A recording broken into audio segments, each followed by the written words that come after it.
तो आज ही इंस्टा पर लड़की के नाम से नई फेक आईडी बनाई है। अब मैं कुछ न्यू और हटके करने की फिक्र में हूँ। अच्छा, मैं भी कुछ न्यू करूं? ओए, रोजाना कुछ ना कुछ नया एंजॉयमेंट करने में बहुत ही स्वीट स्वीट लगता है और डिफरेंट भी और फ्रेंड फॉलोइंग भी बढ़ते हैं। अरे यार, तेरी बात बिल्कुल सही है। दुनिया में रहना और जीना कितना है, जितना एंजॉयमेंट करना हो उतना कर लेना चाहिए। अभी हमारे एक रिश्तेदार के वहाँ शादी थी, उसमें इतना मजा आया कि न पूछो बात। अब तो मेरा पढ़ाई में भी कुछ मन नहीं लगता।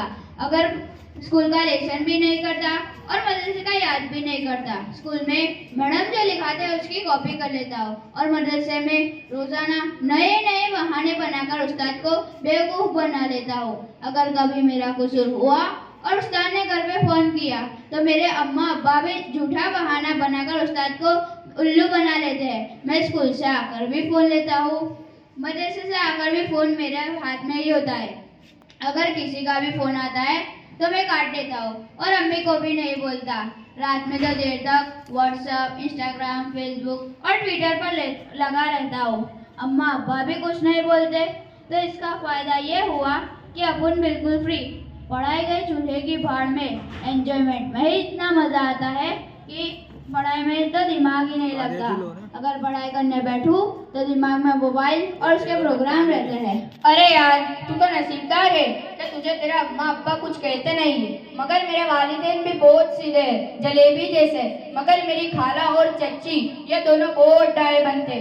जब मैं नानी का वहाँ जाकर एंजॉयमेंट का प्लान बनाता हूँ तो मेरी खाला या मामी मेरे भाई को फोन कर देती है। मैं दादी का वहाँ जाकर मोबाइल हाथ में लेता हूँ तो मेरी बड़ी चाची डाय बनती है। मैं तो इतना कंटाल गया कि क्या करूँ। मुझे तेरी तरह आज़ादी नहीं है। अरे, मुझे तो कोई रोके क्या? ऐसे डाया पढ़ने वालों को तो मैं मुंह पर रोकड़ा जवाब देता हूँ और कहता हूँ तुम तुम्हारा करो, तू तारू जो। तो मेरे से तो कोई मुंह लगता ही नहीं।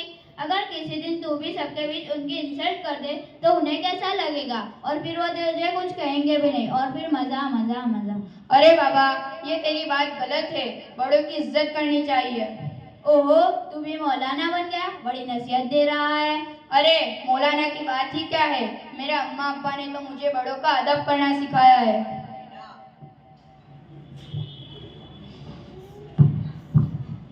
बेटा, तुम दोनों की बातें मैं कब से सुन रहा था। बेटा, मेरी बात खराब मत लगाना। जो दुनिया मैंने देखी है वो तुम दोनों ने नहीं देखी। बेटा, पहले जो लैंडलाइन फोन था उसमें पूरा खानदान जुड़ा हुआ रहता था और एक दूसरे का अदब था। बेशर्मी से लोग दूर थे। और आज मोबाइल ने एंजॉयमेंट के नाम पर बेहयाई और बेशर्मी बढ़ा दी है। बड़ों का अदब खत्म हो गया। हमारा ताल्लुक अल्लाह से भी कटा और लोगों के हक भी अदा नहीं हो रहे हैं। हम अपने बचपन और जवानी में घर के कामकाज अपने हाथों से करते थे और तंदुरुस्त रहते थे। आज तुम एंजॉयमेंट में लगे रहते हो, घर का काम नहीं करते, जिसकी वजह से तंदुरुस्ती पर असर पड़ता है। फिर एंजॉयमेंट में माल, तंदुरुस्ती और शरीयत तमाम का खात्मा हो जाता है। बेटा, रोजाना अपने आप को अच्छा बनाने की मेहनत करनी चाहिए और अच्छा बनाने के फायदे और तरीके मौलाना आपको बताएंगे। अस्सलामु अलैकुम। अरे मेरे प्यारे भाइयों, दिन ब दिन हालात बद से बदतर होते जा रहे हैं। मुसलमानों को दीनी इस्लाम से हटाने के लिए हर मुमकिन कोशिश की जा रही है। ऐसे माहौल में हमारी जिम्मेदारी बढ़ जाती है। निज हर छोटे बड़े गुनाहों को अपने आप को बचाए। एंजॉयमेंट के नाम पर अपनी आखिरत बर्बाद ना करे। लज्जत की उम्मीद पर गुनाह मत कर। लज्जत की उम्मीद पर गुनाह मत कर। लज्जत खत्म हो जाएगी, गुनाह बाकी रहेगा। और तकलीफ की वजह से नेकी मत छोड़ो। और तकलीफ की वजह से नेकी मत छोड़ो। तकलीफ खत्म हो जाएगी, नेकी बाकी रहेगी। मेरे दोस्तों, आज एंजॉयमेंट और मजे हासिल करने के चक्कर में हमें यह ख्याल नहीं आता कि अल्लाह हमें देख रहा है। हर पीर और जुमेरात को आप सल्लल्लाहु अलैहि वसल्लम के सामने हमारे आमाल पेश किए जाते हैं। जब गुनाहों से बड़ा आमल नामा आप सल्लल्लाहु अलैहि वसल्लम देखते होंगे तो कितनी तकलीफ आप सल्लल्लाहु अलैहि वसल्लम को होती होगी। इस जमाने में अल्लाह की जात पर ईमान और यकीन मजबूत करने की जरूरत है।